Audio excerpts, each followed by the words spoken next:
लेकिन मदन लाल को उनकी सफलता बिल्कुल पसंद नहीं आ रही थी। एक दिन उसने अपने नौकर राजू को बुलाकर कहा, राजू, पता लगाओ कि रमेश और विक्रम की दुकान इतनी ज्यादा क्यों चल रही है। उनके पकोड़े आखिर इतने मशहूर कैसे हो गए। मदन लाल ने अपनी दुकान पर काम करने वाले राजू को रमेश और विक्रम के पीछे लगा दिया था, ताकि वो पता लगा सके कि उनकी चाय और चटपटे पकोड़ों में ऐसा क्या खास है जो लोगों को इतना पसंद आ रहा है। कुछ दिनों बाद राजू ने आकर सारी जानकारी मदन लाल को दे दी। मालिक, चाय और पकोड़ों का राज खास मसाला है।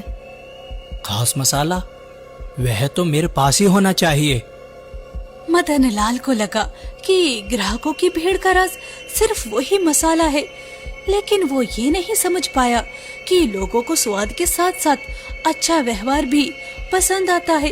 एक रात जब रमेश और विक्रम गहरी नींद में सो रहे थे, तब मदन लाल चुपके से उनके घर में घुस गया। वहाँ एक डिब्बे में चटपटे पकोड़ों का मसाला और दूसरे में चाय का मसाला रखा था। जैसे ही वो दोनों डिब्बे उठाकर बाहर जाने लगा, उसका पैर फिसल गया और वहीं जोर से गिर पड़ा। आवाज सुनकर रमेश और विक्रम की आंखें खुल गई। मदन भैया, आधी रात को आप हमारे घर में, और ये मसालों के डिब्बे आपके हाथ में क्यों हैं? तो तुम हमारे मसाले चुराने आए थे? तुम्हें तो मुखिया जी के पास ले जाना चाहिए।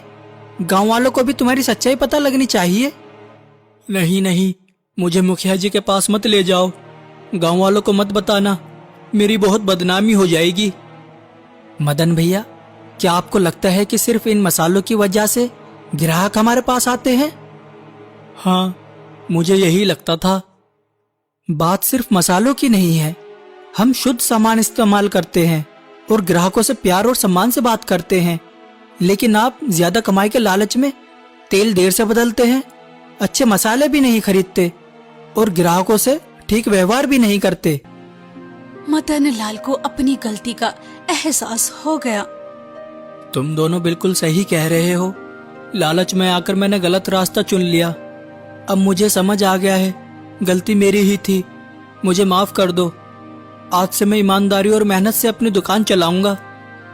अगर आपको अपनी गलती का एहसास हो गया है तो यही सबसे बड़ी बात है। हमेशा सच और ईमानदारी के रास्ते पर चलना चाहिए। किस्मत में जो लिखा होता है वह मेहनत से जरूर मिलता है।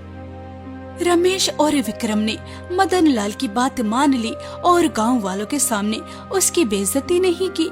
यह देखकर मदन लाल बहुत भावुक हो गया। उसने दोनों से माफी मांगी और वहां से चला गया। उस दिन के बाद मदन लाल बदल गया। वो ग्राहकों से प्यार और सम्मान से बात करने लगा, अच्छी गुणवत्ता के सामान इस्तेमाल करने लगा और पूरी ईमानदारी और मेहनत से काम करने लगा। कुछ महीनों बाद एक दिन रमेश ने विक्रम को दुकान के बाहर बुलाया। क्या हुआ? रमेश मुस्कुराया और दुकान की बोर्ड की तरफ इशारा किया। पुराने बोर्ड की जगह नया बोर्ड लगा था, रमेश विक्रम चाय और चटपटे पकोड़े। विक्रम की आंखें बाहर आईं।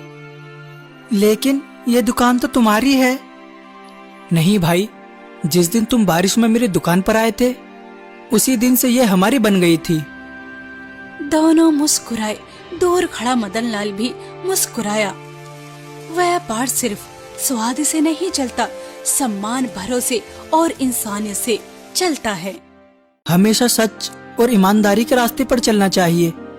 किस्मत में जो लिखा होता है वह मेहनत से जरूर मिलता है।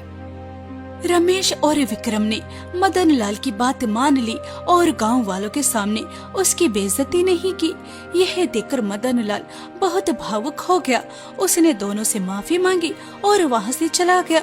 उस दिन के बाद मदन लाल बदल गया। वो ग्राहकों से प्यार और सम्मान से बात करने लगा, अच्छी गुणवत्ता के सामान इस्तेमाल करने लगा और पूरी ईमानदारी और मेहनत से काम करने लगा। कुछ महीनों बाद एक दिन रमेश ने विक्रम को दुकान के बाहर बुलाया।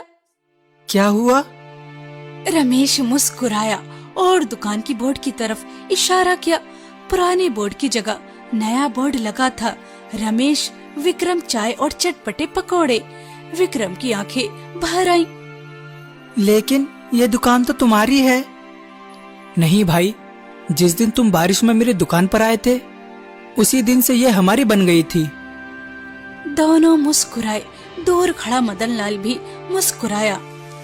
व्यापार सिर्फ स्वाद से नहीं चलता, सम्मान, भरोसे और इंसानियत से चलता है।